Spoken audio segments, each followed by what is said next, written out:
to this session on role of energy access in community health and education. We have very distinguished people here with us, Mr. Ajay Shankar, who has served as also Energy Secretary and Heavy Industries and several other past associations directly with us also, and with many ministries. Dr. Nitin Kulkarni, he has been in the premier position for this subject as secretary, and I also welcome the rest of the experts, which will be done again in the next session. With your permission, I'll just give a little bit introductory talk on where we are coming from and why we are holding this seminar. We are working with Shakti Foundation, and this is jointly with them, on role of energy access in community health and education. Energy here is mainly electricity.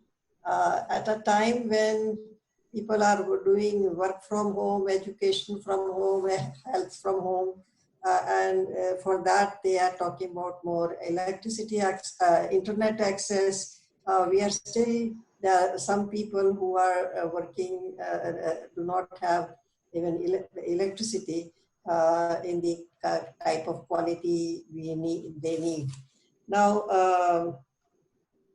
of course, energy access is a mother of several sustainable development goals. It itself is SDG 7, but without SDG 7, you cannot have satisfactory education, health, livelihood, and so on. So there are many other SDGs are involved with this SDG, and we have a lot of leapfrogging to do for full development. First of all, many multi-tier framework that World Bank has come up with, where the lowest multi-tier, the lowest tier is tier 1, where it is only a light and fan, low voltage electricity access, MTR 1. And then MTR 7 would be fully connected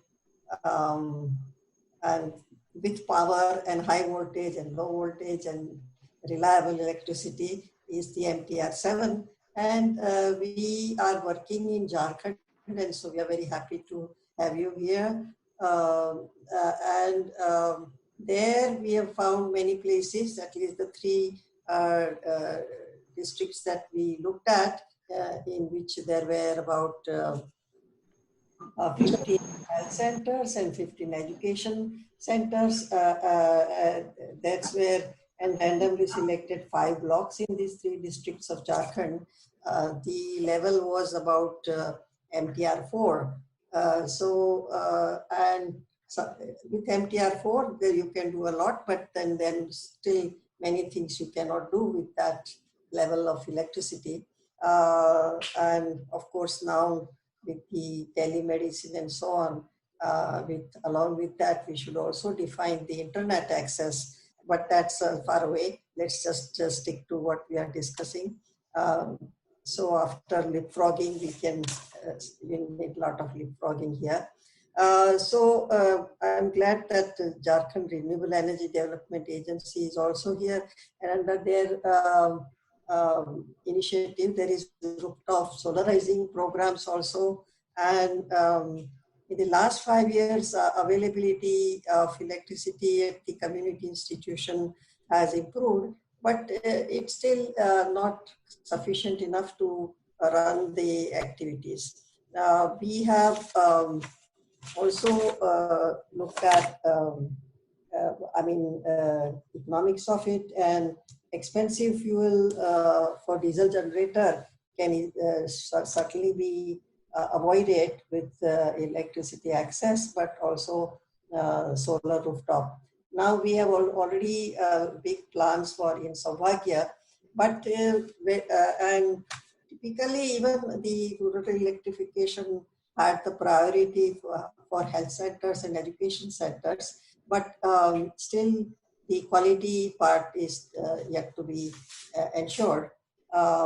So we are looking at various types of health demands, various types of education demands, and transition between power sources, and what is the service readiness of all these facilities. So there comes the three levels. One is the energy itself, then the desirable equipment, non-energy means buildings and other equipment and services, and the third is workforce availability. Reasonably good workforce can also serve as a major resource. So, again, just regular electricity alone will not suffice, and you need to have quality delivery of service altogether with these three other inputs that I am talking about. And of course, digital dispensary or telecommunication center is the next step. We also should cover somewhat in this program, such as X-rays, refrigeration, etc. So diagnostic equipment and so on. So education is a mobile. I think we have to probably combine the personal equipment as well as the public equipment to give a final blow to the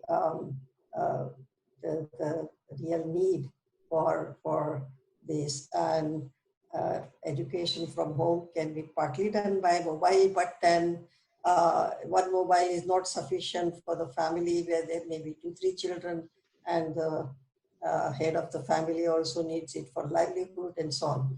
So, but that's further away. So let's get going with this little introduction that we got started with, and we hope that with your inputs, our work takes direction in, and it will enrich our understanding and makes us sure about the path we have taken, and we hope to then learn more from you.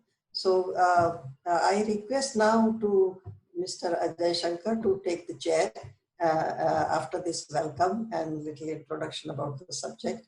And may I ask you to chair the session and conduct the proceedings. Thank you, Ajay. And I am very happy, Dr. Nitin Kulkarni, you joined us, and Pamil Deka, of course, Vivek Sen, you are one of us, and Akai means welcome to IRADe webinar. Thank you, Jyoti ji, for giving me this privilege and honor of chairing this session because it's part of a very big series around Kirit's 85th, so I feel especially privileged and honored. I will request Dr. Nitin Kulkarni to give the inaugural address. He's the Secretary Department of Health and Family Welfare in the Government of Jharkhand. He's also serving as the Secretary of the Energy Department of Jharkhand, and he's done agriculture, animal husbandry, and cooperative earlier. So it's really a multifaceted experience which he brings to the table. I will make a few comments at the end. Right now, I will just begin with one piece of memory, and which is that when I was in the Ministry of Power about 20 years back, and I had the privilege of answering an unstarred question when Jharkhand was still part of Bihar as to how many years it would take for Bihar to get fully electrified. And the answer which was put up to me said 715 or 20 years. So I got a little angry and shocked. I said, what is this nonsense?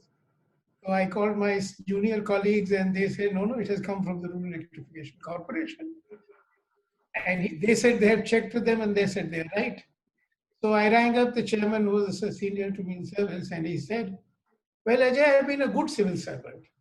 So I've given you 700 years to electrify. If I had reduced the time period to 5 years, it would have been 700 years to fully de-electrify Bihar.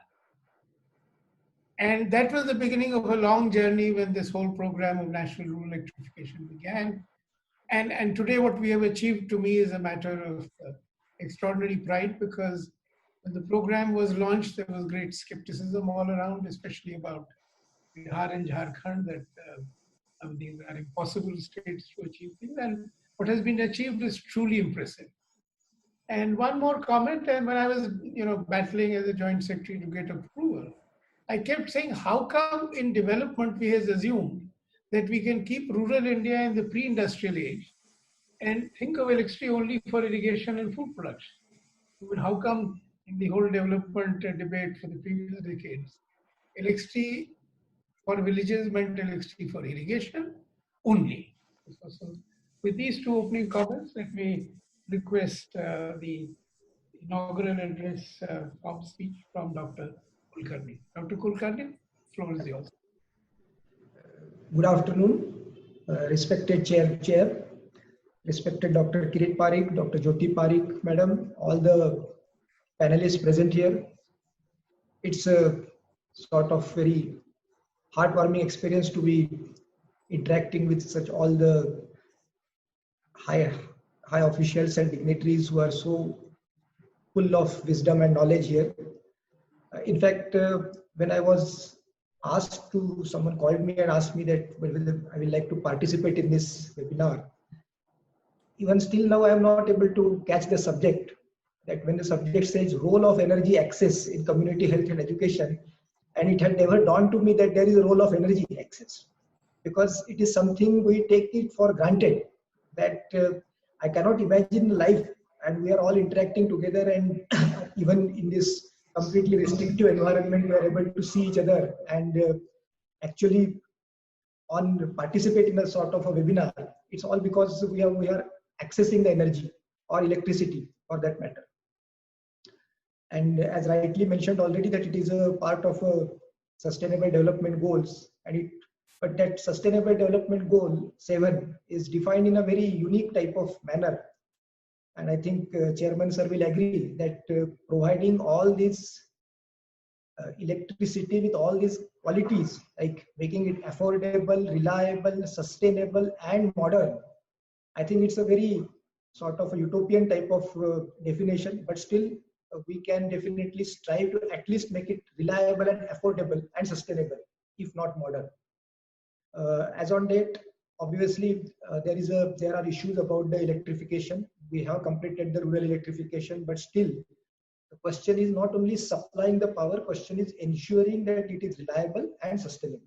Quality of power is the most critical aspect as on date. And if you see the role of in access in energy in the healthcare sector, I can say that Jharkhand has about 3,900 something health sub-centers, and still we have about 30 to 40%, that is, you can take around 1,000 of them, who are not having the reliable, dedicated and sustained power supply. So obviously it creates lots of problems to provide services to the rural areas, particularly in those catchment areas. The role of energy has become more evident in this time of pandemic, as it is the key to sustaining the health and education sector, particularly in this system of complete restrictions and lockdowns. In some cases, lockdown has further worsened the access of people, mainly because the technology flow has been affected, funds flow has been affected. And another important issue has cropped up, that people are not able to move. So if there is some damage or some repair works have to be taken up, raw materials have become issue, movement of people have become issue. If you look at it as even in lockdown, energy consumption in houses has actually gone up, because now since there is nothing other thing to do, so most of the people, particularly the youngsters, will resort to at least television. Increased use of television, plus all of us now sustain on our smartphones, and one cannot run the smartphone unless there is a proper electricity access. One cannot have a system where you can charge it automatically right now. Plus you require networks. All the networks require power supply and power support. So this is a complete ecosystem which is completely dependent on each other. And If you specifically talk about the healthcare system, well, I can't even think about healthcare systems functioning without power. You take any item in the healthcare system, particularly in this pandemic situation where you have to run ICUs and ventilators, you simply cannot think unless you have a dedicated and sustained power supply. All your equipments are to be sterilized, incinerators, cold storage, all these, so millions of testings taking place. It is possible only because there is a sustained and dedicated power supply. Right now, we are having lots of issues about quality of the supply. But we need to back up this, our thermal power systems, which is a traditional power system, with our non-traditional or modern power system, that is solar systems, or now we call of more of hybrid models. I think that is the need of the hour, so that if one just goes off, the other takes over and the sustained power continues. Telemedicine and digital dispensary are the two major initiatives, but again, these are all dependent on the digital access as well as the power access. If you don't have network to support that much bandwidth, nobody is going to be able to access the systems even if they are available. We are having a good response to our telemedicine projects, but it is coming mainly from the urban pockets, not from the far-flung rural areas, which will like to, because those are the people who require to travel to avail the health services. They have to travel longer distances. So if he can get sitting in some place in Simdega, if he can get clear access on telemedicine, I think that will be more beneficial for them as a rural consumer. If you look at it, like now it is almost 4 or 5 months in this pandemic, and I think with no immediate solution in sight, we are thinking that it is likely to continue at least for another 4 to 6 months in a similar fashion as we are going. We'll keep on getting some new cases, some deaths will take place, infection will spread, there will be some vaccine, some banning, something will keep on happening. But we need to work in this situation and we need to find out solutions. And there is, as it is being rightly said, that it is new normal. So everyone has to be a part of it, new normal.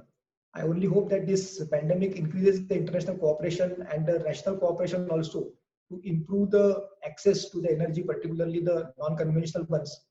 But again, there is a problem because most of these items are imported ones, and so transporting them might become an issue with these new rules in the place.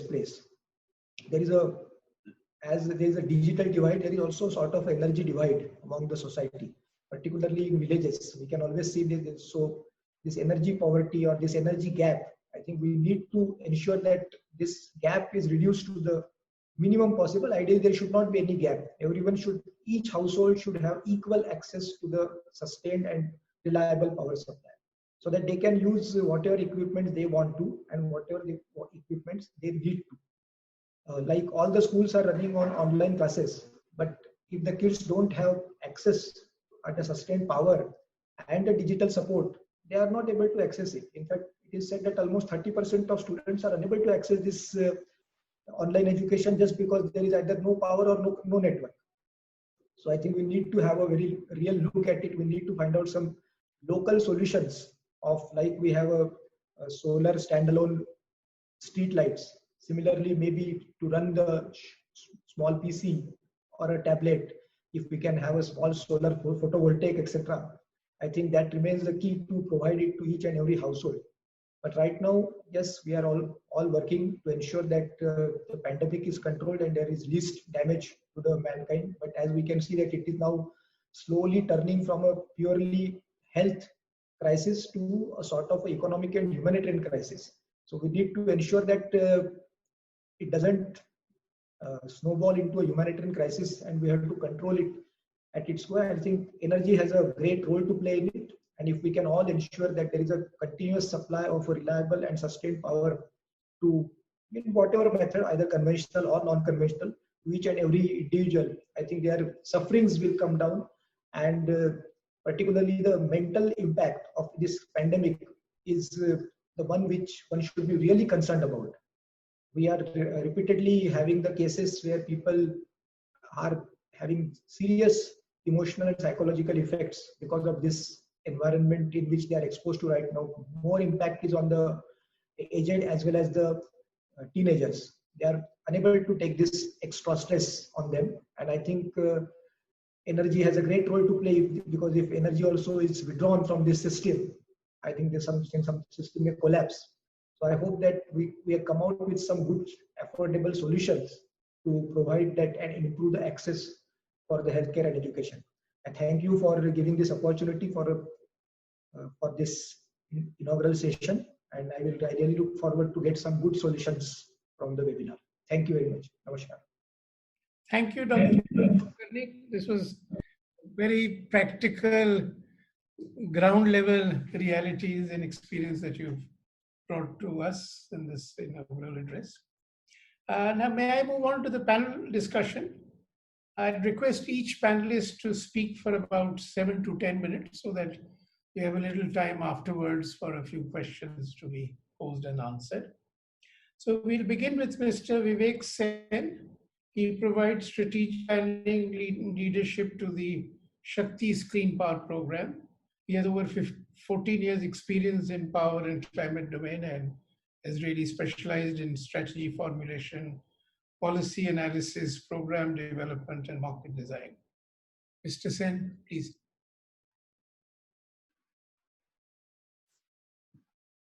Thank you, Mr. Shankar, and it's really an honor to be part of this great panel. I see a lot of experienced person over here.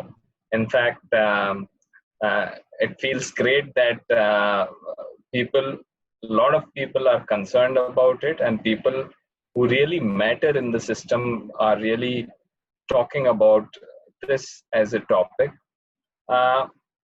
Before I begin, I'll just take 1 minute to introduce my organization. So Shakti Sustainable Energy Foundation is a not-for-profit organization that works to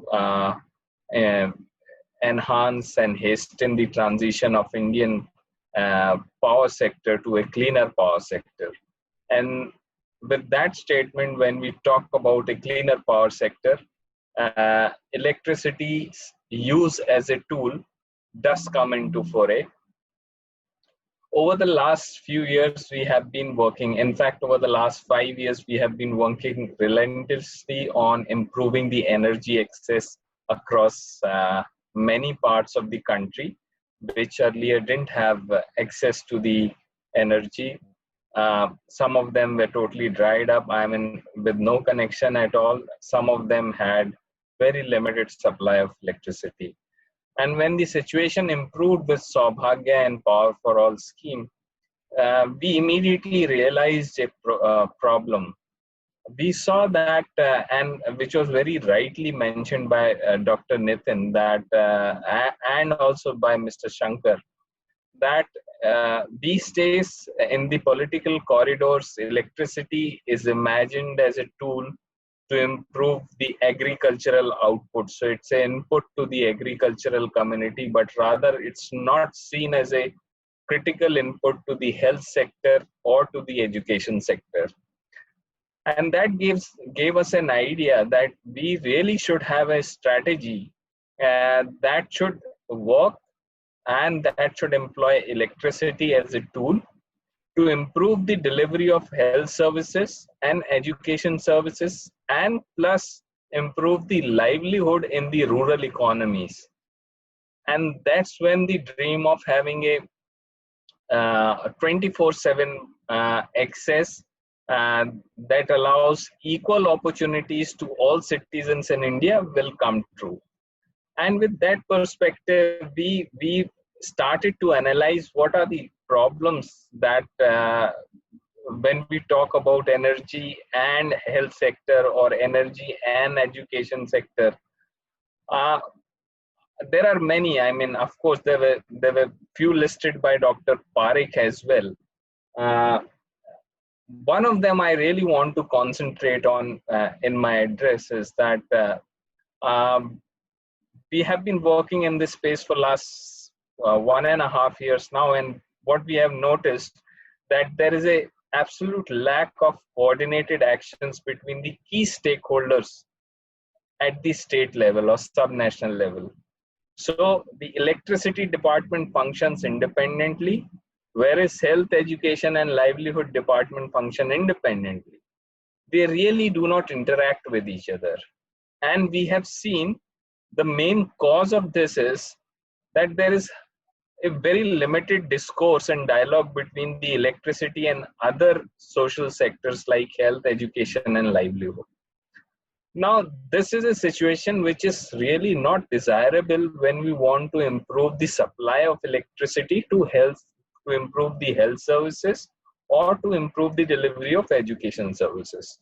And with that idea in mind, we began with a project wherein we wanted to base, so I mean, there are several studies available. A lot of work has gone in last 30 years where several organizations, good organizations, including IRADe, have tried to assess the linkage between two and brought out what are the things that need to be done. And we kind of got a cue from all that, and we came upon two strategies that we would be working on in the long run to improve the situation. And these are the ecosystem level changes that we really want to see when we talk about how electricity can serve as a tool. So one is we want to see a greater number of CSOs working on the cross-sectoral linkages between energy and other priority areas. We want more discourse to happen. We want this discourse to be facilitated by more like-minded people. We want more forums to be formed. We want more committees to be formed at state level, where issues that are critical in nature, issues that are of immediate in nature, say like just now pointed out, COVID has brought out both an opportunity and a crisis. This is an opportunity as we see it. I mean, of course, it's a very precarious situation, but here is the opportunity for electricity department to talk more with the health department. And when this discourse starts, the second ecosystem level change that we are really aiming for is that we want to see formal collaboration and arrangements between the relevant agencies that work on both energy, education, livelihood, health. Now to do that, we will be running our programs for next 5 years. We have a strategy in mind, and therefore this assignment or this project with Dr. Parekh and her team, I mean, we were whatever results we have seen up till now of the primary surveys that have happened or the secondary research that have happened, that give us sufficient insight on what is the situation at the ground level. Without naming many or any of these states, I see that there are states where the primary healthcare centers, I mean, the level of access in those centers is as low as 23-25%. And this is not a good situation. This is really not a good situation. I mean, we will see more and more use of electricity as a tool wherein it would be used for many other uses, just not for the purpose of lighting or providing fanning, but for sterilization, for communication. I mean, it can really bridge the gap between the cities and the rural population, and that's where we want to work on. With that, I really wish that this panel discusses what are the ground situations, what are the immediate actions that Shakti as an organization can take, and we will be happy to contribute to enable those actions happening in the times to come to the best possible ability that we have. I'll stop here. Thank you so much. Thank you. And I must also thank you for sticking to the time and raising some very key questions. May I now come to Mr. Verma? He's right there. He's director of the Jharkhand Renewable Energy Development Agency. He's also the managing director of Jharkhand Urja Sancharan Nigam and executive director at Jharkhand Bijli Vitran Nigam Limited. Sir, Mr. Verma informed that he will be busy with secretary, chief secretary for some meeting, so he will join a bit late. We Okay. can move on to other panelists. So When he will join, we will request him to. Akia Mins, I hope I pronounced your name correctly. Akia Mins or Akia Mins, I'm not sure. But you have, she has the critical responsibility of being the state program coordinator for community process of the National Health Mission in Jharkhand and leads a huge team of ASHA workers and village health nutrition committees in the state. She belongs to the state and has a master's in social work and a lot of experience in working with the community and tribal development sector. So we really look forward to your insights and your views over the next 8 to 10 minutes. Ms. Mins, please. Thank you very much, sir. Johar to everyone. Good afternoon. I'm thankful to IRADE for providing me this opportunity to share some of few experiences, and I'm so happy to be a part of this panel discussion where big dignitaries and experienced persons and seniors are there. My secretary sir is there, and I love to talk about the community health, and the topic is role of energy access in community health and education. I'm sorry, I will talk about the community health. And when we talk about the community health starts from individual health, that is child health, mother health, reproductive health, adolescent health, and then family health means some genetic disorders if there is, or environmental also influence in family health if that area is having arsenic or fluoride, or endemic area where that family is living, like malaria prone area or Kala-Azar area. And all these things also leads to socio-economic and behavioral aspect of the family, which leads to community health. And community health basically depends on behavioral practice of that particular community, cultural background, food patterns, availability of resources over there. Political influences is also are the major influencing things in the community health, like health infrastructure or services which has been provided to that particular community.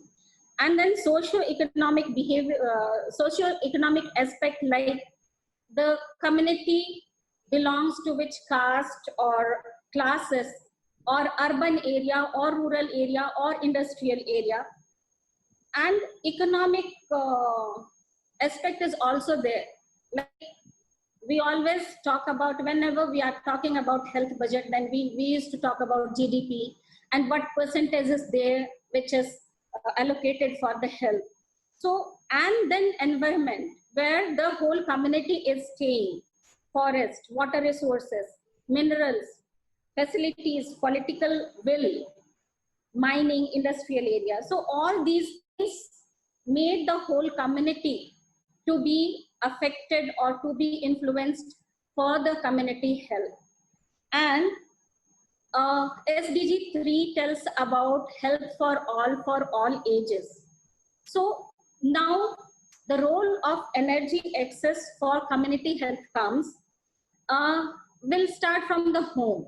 For example, if we want good health at the home, if electricity is there, cooking equipments are there, and small example is rural area, women are going far away to fetch the drinking water.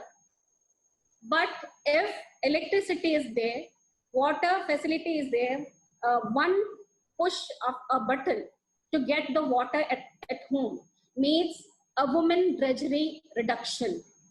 So these are the small things which influence in the community health. And access to energy, means electricity, it is not, I'm not going to speak about big things, but I feel like small things of individual or the family or the community, it makes the whole scenario to understand how the energy, excess of energy can influence in public health.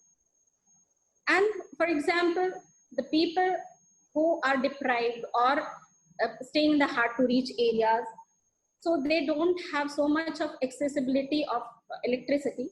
And that's why many times, as we were listening to other speakers, like energy is now also very much energy importance is, has been given for the agriculture development.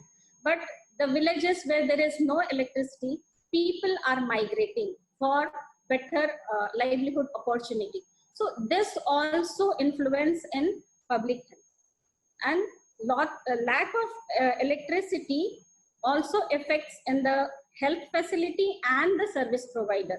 When we talk about health for all ages, we have to understand 2-3 health concepts. One is universal health coverage, means for everyone health facility can be given. Time to care approach means if a person or a woman is in a community is sick, within 1 hour of that from their house, they should be given a services, health services, and health for all. So these 3 concepts we have to take when we are talking about excess of energy for community health. So when a person at the home, electricity excess is important, especially for drudgery, especially for women health, especially for the children for education. But once when we are talking about time to care approach, we have to also think about the health facilities, which my secretary sir talked about. Like we have 3958 health sub-health centers, in which around 30% sub-health centers are still having very less accessibility of electricity. So that particular 30% of health sub-center areas means each health sub-center is comprising of 3,000 to 5,000 population.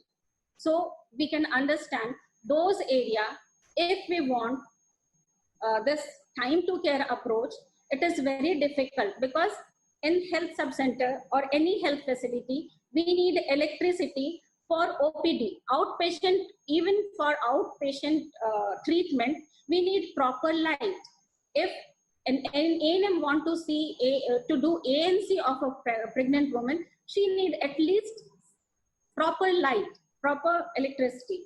Or if IPD is there, inpatient services is there, 100% electricity is needed. Then we'll go a little further. If we want to have a delivery at the health sub-center, then in the labor room, for equipments, for injections, refrigerator is needed, and electricity is needed. For a newborn child, we need a radiant warmer to keep baby warm just after delivery. So if there is no electricity, how can we think of a healthy community? And then for a little further, for vaccination, for a child vaccination, we need at least cold chain storages. So without electricity, we can't think about all these things. For sterilization, for operation, for communication of health, which earlier also sir said. So, and then if we talk about medical devices, technology, so for these things also we need electricity, excess of electricity. And the biggest part is now, during COVID pandemic time, for COVID testing, we need electricity. Excess of electricity is, energy is very important. For testing we need, for treatment we need. So if we think about the better community health, excess of energy is very important. Now, we have few challenges to access the energy. Three basic challenges are there. One is availability of electricity. Many of our small facilities where time to care approach can be given is accessibility is a problem. Second is reliability. Many hard to reach areas, electricity went, rural electricity went. But if transformer got breakdown during this rainy season, people used to stay without electricity for 7 days or 8 days. So reliability is another problem. And third is the quality. When we are talking about upgradation of health subcenter into health and wellness center, where we want to provide from basic 6 services, RMNCH services to NCT services also. But if quality of electricity is not there, proper voltage is not there, how can we can think of pathological work to be done over there? So from my side, I think 3 things we have to do if we want excess of energy access for community health. One is proper planning. We have to improve our planning when we are doing such of the plans like upgradation of health systems facilities. So if renovation has done, if everything has done, but electricity supply is still in that particular volume only, that is insufficient. So we have to, from our side, we have to make our plan better. Second is coordination, as earlier sir said, coordination with the electricity department and health department and other departments, because we had learned like to eradicate polio. For pulse polio, all the departments came together and they worked and we eliminated polio from India. So similarly, we can do through coordination of different departments, we can come out with a proper solution. And third is, according to me, awareness can be made among the community that electricity or access to energy is their right. They are paying and getting electricity, it is not there, but access to have electricity or any energy is their right to live a life with a human dignity. So for here, we have to help people to understand traditional energy system and modern energy system, and whatever is available for that particular area, for that particular community, can be given to them. I think this is my small view, and I think I'm done with it, and I hope I have contributed something.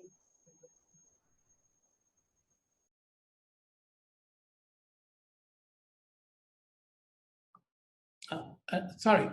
Thank you very much, Ms. Pins. You have clearly brought out the need for coordination and the need for looking at your sub-centers in a different way to give them priority in terms of reliability and quality of supply. So I think it's very useful, and this is more easily done if there is better coordination, because improving overall quality and reliability is a bigger challenge, but I think the health sector can certainly be given some priority. And so thank you for your insights. May I now request Ms. Pamli Deka, if she's there, the Associate Director from WRI's India's Energy Program. Are you there?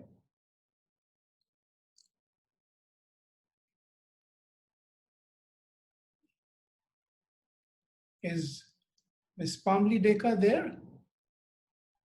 Yes, sir. Can you hear me? Yeah. So I'd request you to speak. She's the Associate Director of the WRI's India's Energy Program and leads the work on energy access, which strives to improve access to reliable, sustainable, and affordable source of energy for social and economic development. Over to you, Ms. Pamli Deka. Thank you so much, sir, and thank you for this opportunity. It's really an honor to be a part of this panel. I had a few slides to share, so I'm wondering if I could share my screen. Please do, please do. Yes, sir. So I'm trying to, however, I think it's been disabled. Yeah, Ms. Decker, you can try now, please. Okay. Yes. Great, thank you so much.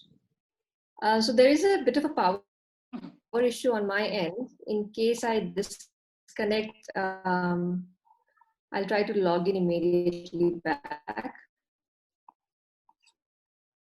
Sorry. So before we start, I'll just quickly give an introduction about WRI. So we are basically a research.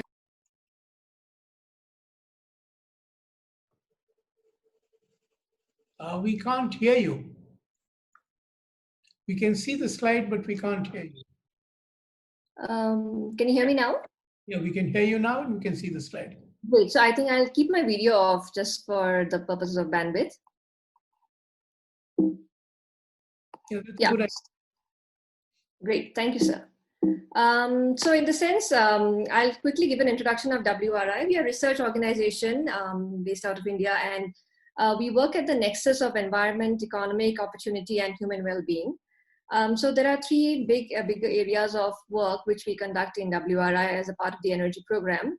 I have been working on the left sector, which is basically trying to support energy access for socio-economic development in the remote rural areas. So given the context of the discussion today, I will focus on this particular area of work and link it to the discussions that we have been having. And I think some very nice and nicely commented and summarized things have already come out of the conversation. So I will quickly move through my slides. So I think I would like to start with the bigger picture. So if you look at the larger context, so if you look at some of these numbers, which are really eye-opening, so in the context of the COVID situation right now, we have seen almost 66,000 deaths in the country. But if you look at these numbers in the context of the larger picture, in 2018 alone, we as a country, we reported these many number of deaths, almost 10 times the number of deaths that we have reported for COVID in terms of the NMR rates, which is really kind of a huge staggering number. Similarly, on a year-on-year basis, we see a huge number of deaths related to MMR. And I think the country also ranks in terms of one of the poorest countries in terms of receiving routine immunization services. So why is this happening? So there are multiple factors which Madam had already introduced to us, and I'll not go over to these, but one of the important factors which is the context of the discussion today is basically poor electricity access. And I will again this is something which is known to all of us. Electricity is a basic input, and in fact, if we go to the IPHS guidelines, which is the primary health, the public health standard guidelines of the country, it is clearly specified in a lot of these documents that electricity is essential for even choosing the facility location for fully operational labor rooms, for residential accommodation, and it's considered as a minimum requirement in the guidelines. So despite the fact we see that the situation is still pretty requires a lot of attention. And if you look at the data across the country, almost 12 states, including Jharkhand, have reported less than the national level of electrification rates, which is almost 30% of the health centers, which is almost 39,000 centers in these states, are not yet connected to the grid. And this is just the connection. There are issues with the quality of power. There is issue with the sustainability of the power. And in fact, some of these states which we saw in the previous slide are also some of the states which have reported poor electricity access in the education sector as well. So given this situation, this background, I think I will quickly go to the policy environment, how it has a key role to play. What is needed is actually an integrated approach that feeds into this enabling policy environment. And there are three basic building blocks in this context. It's basically data, technology, and finance, access to finance, which feeds into this larger discussion or discourse on how to build and design policies and programs which can improve the situation. So what is to be done is basically we need to take a macro approach and complemented by a micro approach. So a micro approach is basically where we get data from the ground, understand the challenges from people who are actually implementing these solutions, and then feed that into the macro level designing, policy design, and program design process. So, and we must keep in mind that electricity provisioning, as was mentioned in the previous esteemed panelist as well, is not just about connection, it's about the quality and it's about the adequacy of the whole system. It's about getting access to power when it is actually required. So now let us look at some each of these three components quickly, one by one. Coming to the data piece first. So in fact, data, as we know, is key. Data is required it's an input for any kind of decision-making process. And the better the data is, the easier it becomes to actually take decisions. And this data, when represented across space and time, can give us so many insights which can actually help in the whole process of designing these policies and programs efficiently. So I'll give you a few examples of what we have been trying to do as an organization when it comes to data. So this is a map from the state of Assam. Assam, as we know, is one of the states where there's a considerable gap in terms of electricity access in health centers or in education centers, and there's a huge challenge related to floods. So what we did is we went to NHM and we wanted to kind of understand what these challenges are. And in that context, we started working in one district where we collected the data on the quality of electricity and the availability of electricity. So if you look at this map, you can actually see visually where are the unelectrified subcenters in the district of Gwalpara, which are the flooded plains, how far are these subcenters from the road network and the river network. So this kind of information can actually help in building a roadmap to electrify these subcenters. And based on this visualization, we were actually able to develop the phases in which this electrification can happen across the 87 subcenters which were not electrified, and also helped in developing the proposals for fundraising, because it also shows you how much, it gives an indication of how much money needs to go into each of these subcenters based on the distance from the road, based on the situation in which they are in terms of the flooded plains. Going to another example, this is an example from our state, from Jharkhand. So here we can check data on electricity access at block level to identify areas deserving immediate attention in terms of electricity access in the education sector. So we can in fact overlay this data with education data outcomes to develop this integrated approach to design the programs for improving the education outcomes. So for example, looking at the dropout rates, looking at the gross enrollment rates, in fact, in addition to that, we can also overlay data on the sanitation rates, the availability of water, and come to conclusions in terms of what kind of funding, what kind of investment needs to go into which block in the state. Another example from Jharkhand. So basically, this is a map where we are showing which are the areas which are most favorable for solarization, which is one of the alternative sources of electricity if you look at the larger picture. So in fact, what we did is we simulated the community health centers with relatively lesser reliable electricity supply and regular power cuts, and identified that of those CHCs, the ones in the eastern and the central part of Jharkhand are better suited to use solar PV as backup. This we did by overlaying the solar irradiation data on the data in terms of the quality of electricity in health centers. So this accounts for almost 75% of the state's community health centers, which can actually benefit from the existing resources, natural resources. And I must thank Jharkhand's National Health Mission and Kulkarni sir, who helped us develop this map. Going on to the next point, it's technology. So it's very, very important for policies to take inputs from the existing interventions. I'll give you a very simple example. When we went into some of these flooded plains of Assam or into the lightning-prone areas of Jharkhand, we realized that some solutions which had been installed there some time back have failed to work now because of the fact that these climatic contexts were not considered. So for that matter, the solution which can work in a city, in Ranchi or in Bangalore or in Delhi, may not really work in some of these areas. And the basic design of the solution needs to consider these nuances. For example, how many days of high solar irradiation is available, which will determine how many panels are required to meet that energy need. What kind of civil structures are required to be erected out there? Do these systems have the lightning protector rods? Is there erosion of lands because of which you need to further strengthen the civil structure. So I think one has to ponder on how these existing benchmarks, which are already out there, how can these include the nuances which we can gather from the ground by looking at the existing interventions and enable this customization to ensure the sustainability of the solution in the longer term. So this is on the technology side. And I think finally, one of the most important challenges that we have seen is how to get access to finance. So to be able to actually design a financing solution, it is really critical to understand the fundamental differences between the type of loads across the sectors. For example, while improving electricity access using renewable energy in the health sector, it may not really necessarily translate into higher income for the health center, which is setting up the system, or for that matter, for the school. And a lot of these health centers in these remote areas are actually not-for-profit, run by not-for-profit organizations, by charity organizations, or by the government. So here already the revenues are pretty low. So how does the money actually come in when you talk about installing these 10 kilowatt, 20 kilowatt systems, which are cost anywhere between 1 lakh per system to even 1.5 lakhs per system in terms of the average rates.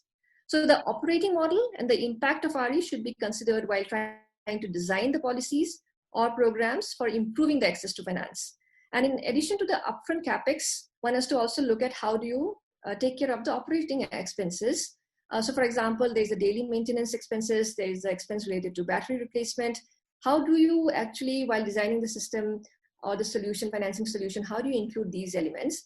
And further, there's a very critical element, which is even more kind of brought out in the context of this pandemic, is how do you incorporate the risk elements while designing these solutions? And how do you explore means to mitigate these risks, either through annual maintenance contract or either through insurance policies? We don't have many examples of having all of this as a part of a larger package in one place. So there are some measures, I think, which the existing policies can further work on in order to enhance the existing financing solutions in this context.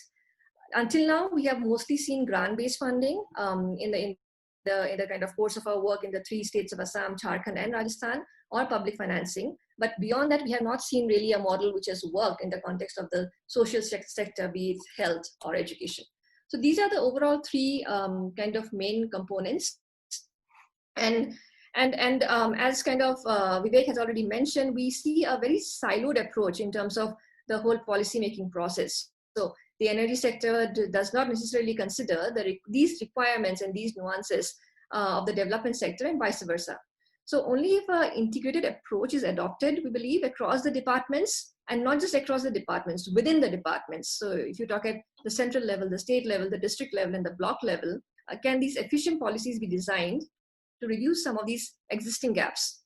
In fact, in the current situation has also highlighted the need to adopt this approach and to take this opportunity to review the environmental, social, and economic policies in the context of service delivery and achievement of the SDGs. So we have been actually trying to work with the different state governments in the states that we work to bring together the different partners. So in fact, this is a workshop we did in Jharkhand, where we had participants from NHM, from GRANULAR, and the CSOs and NGOs on the ground to come together and brainstorm on how to actually work on improving electricity access. So I will stop there, and I will look forward to the question and answers in the following rounds. Thank you. Thank you for giving us a very good overview of the issues. Is there any possibility of Mr. Verma joining us, or shall we move on to? I think he has not joined yet, sir, so we can move. Okay, so since we have some time, I thought I'd make some comments at the end, so I'll use this time to make a few comments. And if you are getting in any other questions or comments from the audience, we can take that up a little later. So my first comment would be that in the absence of coordination, what happens is that something very critical is left out because it doesn't come on the radar screen. So when the definition of village electrification was revised in around 2005-06 when the national program was launched, so it was said that in the village panchayat ghar should have a connection, the school should have a connection, and 10% of households should have a connection for the village to get electrified, to be considered electrified. And the national program, this has been more or less achieved. But I suspect that a lot of these sub-centers are outside the village settlements. They have probably, attention didn't go to them and the need that they should be electrified along with the villages. Because the additional cost of electrifying these sub-centers would not have been large, is still not very large. And if it gets priority, it can easily be done in a year or two with public money. As far as the maintenance or OPEX issue is concerned, clearly the budgets of the health department or the education department have to be augmented to enable them to pay the electricity bills of the sub-centers as well as the schools. And also, if there is a need, the state regulatory commission can give a slightly lower rate for these essential services. But getting the connections to all of them is, in my view today, not such a challenging task either in terms of money or in terms of technical capacities. But on reliability and quality, we certainly have a huge challenge because, as was rightly pointed out, if a substation has a problem with a transformer, it could be a week, it could be weeks before the transformer gets replaced. And that is related to the governance and management issues relating to the distribution companies. Now, over here, there was an expectation, at least when I was more active in the electricity sector, in the Ministry of Power, there was an expectation that we would end up with decentralized management of the electricity distribution. So the village would take over the responsibility of management either through the panchayat, which is a provision in the constitutional amendment, or through a users cooperative association, or through a franchisee, because if there is local responsibility for distribution, the repair of transformers, etc., would be much quicker and better. For some reasons which need to be understood and probably debated in another webinar, this has just not moved over 20 years and has not moved in even one state as far as I'm aware. And a lot of the problems of reliability and quality of supply would get overcome if there was decentralized local management. Because the fact of the matter is the country today has surplus electricity. In fact, the big generators are all complaining that there's not enough demand and therefore they are having difficulty. So in a situation of excess or spare capacity for electricity generation, the issue of quality and reliability is in theory easily addressable because some modest improvements in governance and investment in the local level should give us good quality 24/7 supply. So I think that's the direction in which we need to move. But how to get there is an issue which we may discuss some other day. One other comment I have, and that's actually something I've been advocating very strongly for now some time, which is that why don't we go in for a feed-in tariff system from kilowatt range of solar power installations in the villages and rural areas of India. Now, in the Kusum scheme, this is envisaged, but it is part of a more complex package where the irrigation pump set gets removed, 30% subsidy comes from state government, 30% from government of India, and the farmer puts in 30% of the money, either debt or his own money, and then has a solar panel and an efficient pump. What I've been advocating is that look for a very simpler program. That here is my feed-in tariff of say 4.5 rupees in the kilowatt range. Anybody in the village can put it up, either at a point where it gets connected to the meter from whom he takes the electricity. It could be the sub-health center or the school. It could be in a waste yard or wasteland or in the storage yard. And a feed-in tariff for 4.5 rupees is attractive enough to get a surge of private investment in solar power generation in rural India. And if we restrict it to the kilowatt range, smaller people benefit. We put a cap of 1 megawatt per village. India has 6 lakh villages, so you can look at 6 lakh megawatt of solar power generation with private investment, where those who put in the panels get extra income, and the distribution utility actually saves about 3 rupees a unit, because it costs its clearly 7.5, 8 rupees to take electricity to a village. Now, the moment solar power is generated in the daytime at the village level and fed into the grid, except for transformer, there is a reliable quality supply in the daytime is more or less assured. And if that happens, a lot of the education and health needs are automatically taken care of. So this is an idea which I hope gets some support. I was very happy when the finance minister in her budget speech this year said something to this effect, that farmers should be able to generate solar power in their wastelands or on their rooftops and get extra income. But to make it happen, the state electricity department will have to take ownership, get the distribution company to go to the regulatory commission, get approval for the concept of a feed-in tariff, and a feed-in tariff rate which will apply for a few years going forward, because that is what would give credibility to potential investors and will give enough time for market players to respond and move in and generate solar power at the village level. This would also take care of a lot of the problems which grant-funded microgrids are facing, because they're unable to now get the revenues they were collecting earlier, because the grid electricity has come, it's cheaper, so obviously they are in financial difficulty. So one simple regime of a feed-in tariff, I think, would bring about a huge transformation, both in terms of the quality and reliability issue, and therefore I thought I would present it for consideration right now. As far as health is concerned, it is, as was well brought out in the slide, that unless you have reliable electricity, a lot of the delivery of quality health services is just not possible. So I think in the coordination mechanism, this needs to be brought up at the topmost level in terms of priority, investment, and action. So with these comments, I would see if there are any questions from people who are listening in on the website. We'll take that up.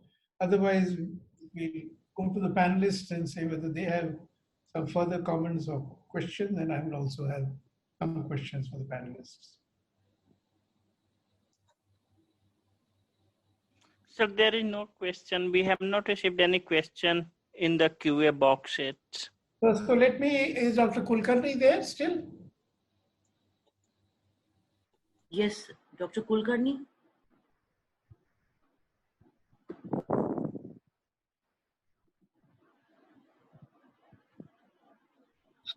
Kulkarni is there, but he's muted. Dr. Kulkarni, can you hear us? Yes. Yeah, I'm there. So I would pose this question about my idea of a feed-in tariff at the kilowatt range from villages for supplying power to the grid. Yeah. And getting thereby reliable power supply injected into the grid at the village level, and therefore being in a far better position to supply electricity during the daytime. It would be great for the schools, it would be great for the farmers who want to do irrigation. They will use water more efficiently and get higher outcomes. So what's your take on? I think sir, this model was tried. This model was tried in Gujarat, in few villages, but this model presupposes some type of great union and unity and some thinking among the villagers. So what I am suggesting is not the villagers forming a society. Yeah. Individuals putting in a panel either on their roof or on their farm and taking electricity at the kilowatt level to the meter or the transformer, and the state distribution company having a first come first served regime of a feed-in tariff of 4.5 rupees or whatever the regulatory commission approves. But it should be such that the farmer gets extra income and he doesn't have to form a cooperative. Right. So he gets paid for whatever he puts into the grid, and it's a pure cash income, and the cash income is large enough to cover his cost of investment with some surplus. And the distribution company saves 2.5, 3 rupees per unit because the actual cost of delivery is nowhere in India less than 7.5, 8. Gujarat model had looked at a cooperative. Cooperative, yes. And that is far more difficult in large parts of India. And if you want to have a cooperative which does irrigation, then there are challenges because the farmer is used to free electricity. Why should I invest for irrigation, solar panel for irrigation? And the day I want that electricity, maybe there is some clouds and I don't get the electricity. Then again, you need a feed-in tariff for the surplus electricity. After all, the solar electricity will be generated from sunrise to sunset. So that is why my idea is a slightly different one. I'd like you to think about it if you don't want to. Certainly. I mean, you are holding an official position, so I will not want you to say yes straight away. But my next question is, was this issue of decentralized management through panchayats, cooperatives, franchisees, has it been given a serious try at all, or it's been considered too difficult and much better to get the distribution company to take the electricity to the village? Somehow we find that when it comes to paying, particularly in villages, people have some different takes on it. And they feel that it is their right and they are entitled for a free electricity. So collecting that money from the particular members of the cooperative becomes a big event in itself. And in fact, we tried one thing, like we put up street lights in the villages and said, let the villagers bear that panchayat bear the cost of the power for running those street lights. And there is hardly any panchayat which is ready to pay for it. Neither they are ready to pay for it, neither they are ready to repair it. So now they say, you have put up lights, please do repair it. So same thing happened with the water cooperative also, drinking water schemes also, same thing happened. So I think that system of people relying that power, water, roads, these are all the social goods which government is supposed to provide. And government has been promising that will do so people expect them to leave towers to the promise. Why ask them to pay? Okay. So that was my suspicion or hunch. So you have confirmed what you thought was happening. Do you have any questions or comments before I pose a couple of more questions to the other panelists? Nothing, sir. Sir. Sir, this is Ashutosh. Yeah, please. And we just want to share our experience with this Sky scheme ongoing in Gujarat. Please do. So the farmers, the scheme provides 12-hour dedicated daytime electricity to the farmers if they switch from this grid electricity to the Sky scheme, and they get a solar panel at a subsidized rate at 1.25 times of their load. The interaction suggests that the farmers are very happy because earlier in Gujarat, the timing of electricity supplied to agriculture sector kept changing. So for 1 week it was in the daytime, then in the evening time, and then at the night. Sometimes farmers feeling it very difficult. Now they feel that it's quite convenient to irrigate their land, and also the learning from Dhundi Solar Project Cooperative, which was the first solar cooperative in the world, I guess. So the farmer, we went and saw there that the farmer are not over-utilizing the groundwater. So an opportunity to sell the electricity to the grid made them conserve the water. The utilization, electricity consumption was only nearly 36-38% of the total generation. And they say that their earning has increased both in terms of farm revenue as well as the cash flow from the discoms. So this is a small thing which definitely, before Kusum Sky came and got implemented. So this is the learning which I'm sharing from the field. Thank you. That's very useful because the moment we can put in place some price signals which match better quality of supply and higher incomes, then you get a very good outcome. Because I have always felt that if the farmers got their electricity in the daytime, they would certainly use water more efficiently. And now it's well established that if you overwater your fields, you lose output. And if you have this kind of scheme of Gujarat or say the direct cash benefit transfer, then there is an incentive to save the electricity and convert it into cash. So this is quite encouraging. Sir, one question which has come from some anonymous attendee. He is asking what kind of state level funds can be utilized for introducing clean energy intervention at health center and the school also. And there is one more question from me, that what are the issues like which the government faces while providing electricity access to the health facility, to the health system, or what are the challenges for electrifying the health centers? So would any of the panelists should I chip in for this? Please. See, major problem with the systems is that power is available only on the basis of certain procedural formalities. Like online application has to be done, connection has to be granted, some deposit money has to be given, then only they give the power connections. And at health sub-center level, these are the procedural issues which create lots of bottlenecks. Secondly, providing the power up to that particular point requires many times, particularly in hilly and tribal interior forest areas, clearance of forest department has become another big impediment as far as Jharkhand is concerned. We have 33% forest cover, and then every time the power line goes through forest, you have to obtain the NOCs. So there are a number of places where the things are just stuck up for obtaining that small NOC because forest department has to go verify. And thirdly, obviously, depositing the fees, etc., becomes a problem. So carrying the material, and somehow they feel that this is not a priority item. Because after all, the schools and health centers are sort of, you can say that they are a cost center. They are not going to provide them revenues immediately. Anyway, rural electrification, earlier also they were using those small 25 kV transformers. Now that has been 15 kV transformers they were using. Now we have shifted at least to minimum 50 and minimum 100 kV transformers. So the power quality has definitely improved. But still these challenges of providing the connections, and last but not the least is the safety. Whenever you give the connection and you find that after some days someone has stolen the cables.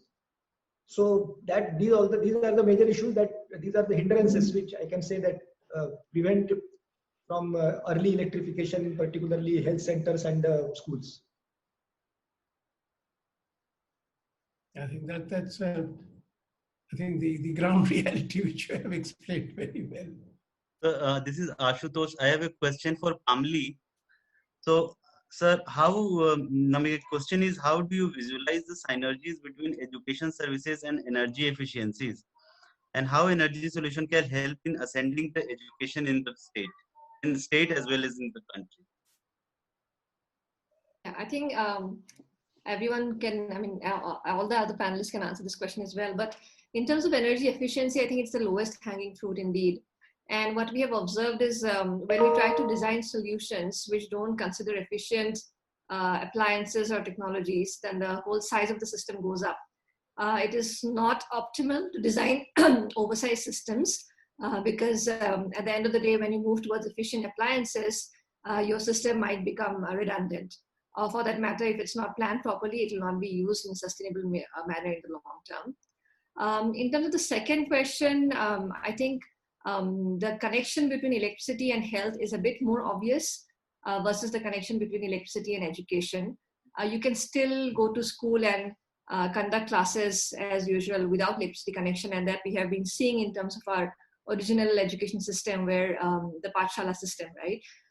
So I think that's definitely, the linkages are much more obvious in the health sector, but with the ongoing online education system and the need to kind of integrate technology into the whole education, the curriculum, to make sure that the rural populace doesn't fall back, because a lot of these online classes are available and accessible to the people in the urban areas, given that they have access to electricity, they have access to all the technology.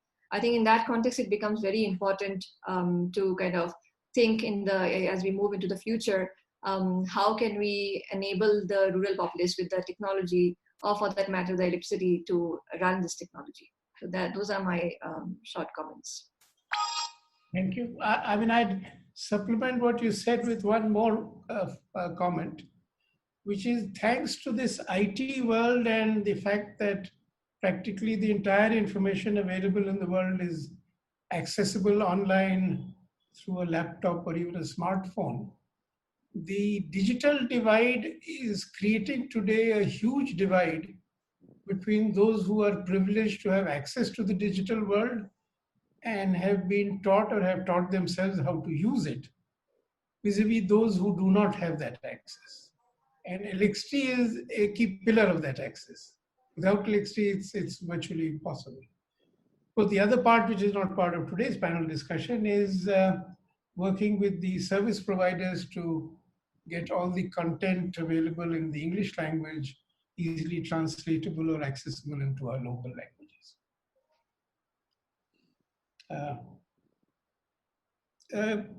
Any other question? Because then I'll have a question also. Anybody else who has a question?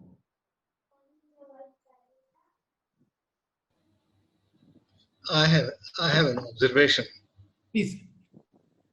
You know, it seems to me that after nearly 75 years of independence, we are still struggling with the idea of not connecting every household with electricity. And I think, yes, there are problems of funding it.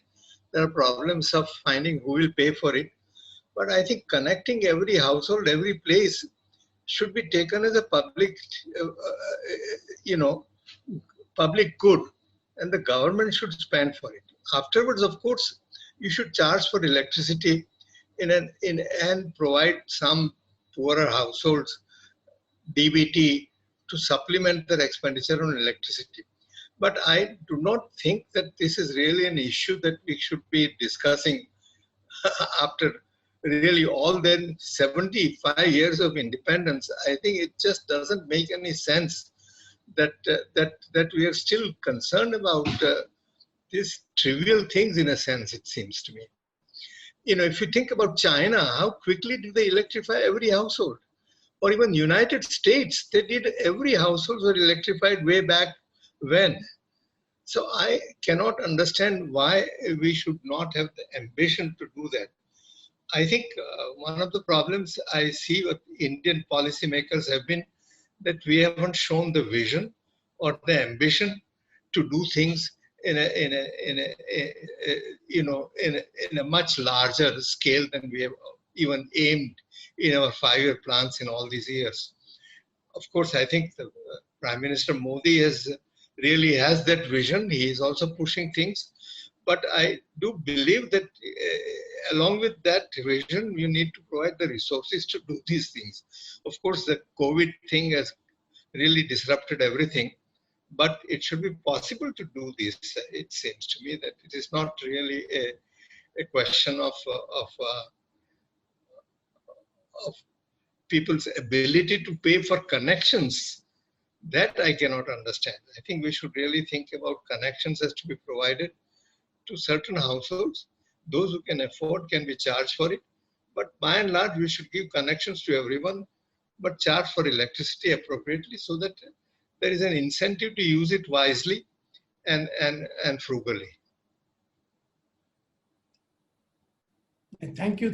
I mean, you said something that has been always dear to my heart, that we need that national will to get these things behind us. And we are almost there today. And the fact is, we are almost there. I think a few years of sustained effort, and I think quality and reliable supply should be an issue, should not be an issue. Ms. Smith, I have a question for you.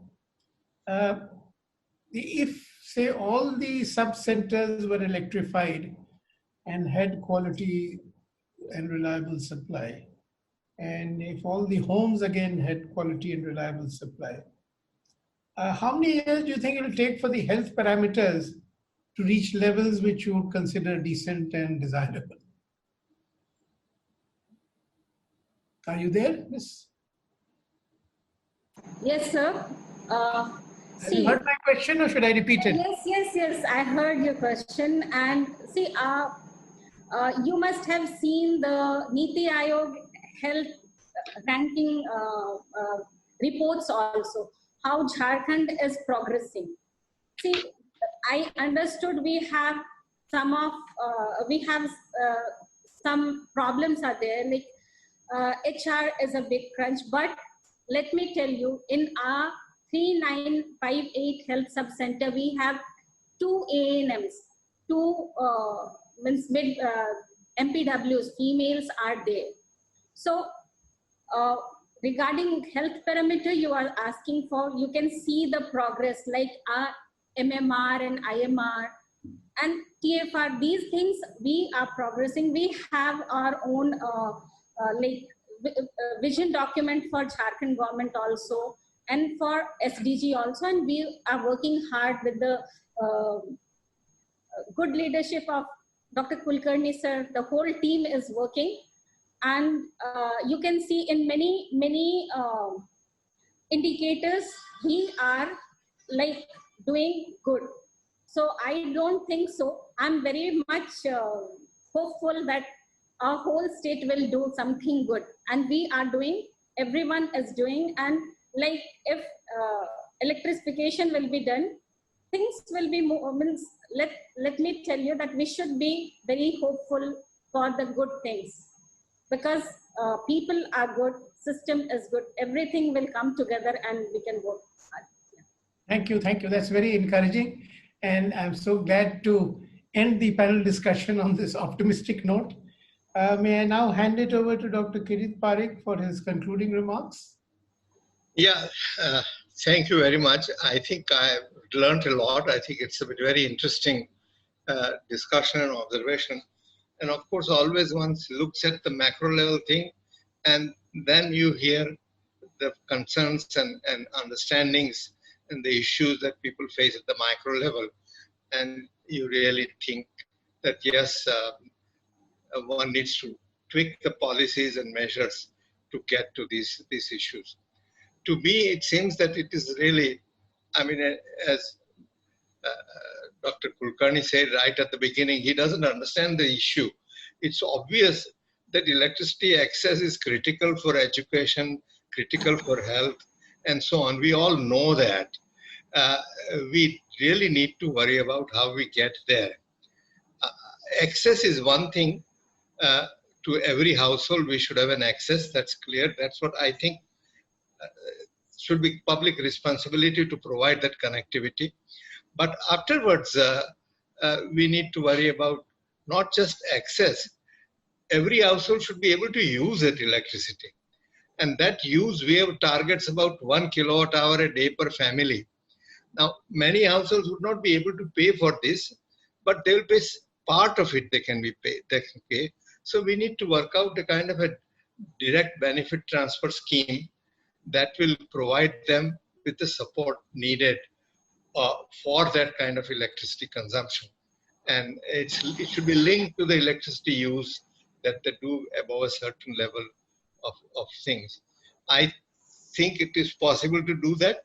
And if we do that, then we will have a system in which you will not only be able to work from home, you can also learn from home. In today's world, that is very critical. And you need to have piped water that needs electricity. You need to have internet that is electricity. And unless you provide internet to every child, every household, you will not have the, you cannot think in terms of at least closing the gap between the access and inequality in education that people from different social strata face. So I think it is critical that we provide electricity to all, but not only just provide, make it also possible for them to use it. And I think we need to think in terms of much more boldly and much more ambitiously in doing this as soon as we can. That's what I would really say. And we should be able to find ways and address some of the issues that have been raised. For example, you said, can we not study the impact of electrified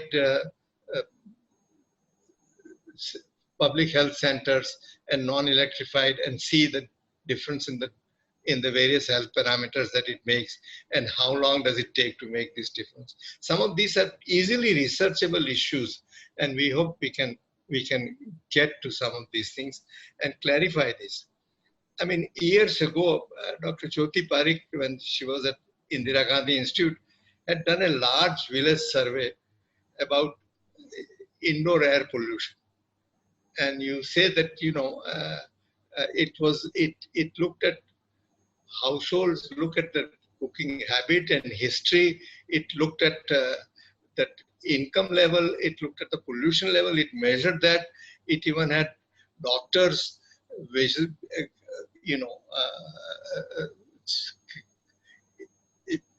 examining some patients and so on to find out what the impact of indoor air pollution is, and said that really clean cooking energy is very critical.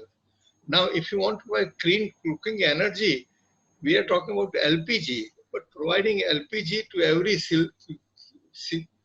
every household in a nook and corner of the country is far more difficult than providing electricity. And if you have electricity and induction cookers, you can reach far more people and provide really a clean cooking energy and reduce indoor air pollution, improve significantly the health outcome, and so on. So I think the question is a non sequitur. It's obvious that yes, we need access, we need use, and we should really do whatever we can to get there. Thank you. That's all I have to say. Thank you. Thank you. Thank you. Then maybe sign off. Yeah. Thank you, everyone. And it was really a great pleasure listening to all of you. Thanks a lot. Thank you, everyone. Thank you very much for all the participants for being here throughout. And I think we learned a lot. And let's keep in touch. We are very close to our survey, but we thought that let us hear if we should do more work or add something to our surveys. But we hope to share those results very quickly with you. Today we stayed away from it because we wanted to learn more than teach. So, but I think our team, Ashutosh and Chandrasekhar and others, will share more results very soon. Thank you. Thank you. So good night, everyone. Good night. Good night.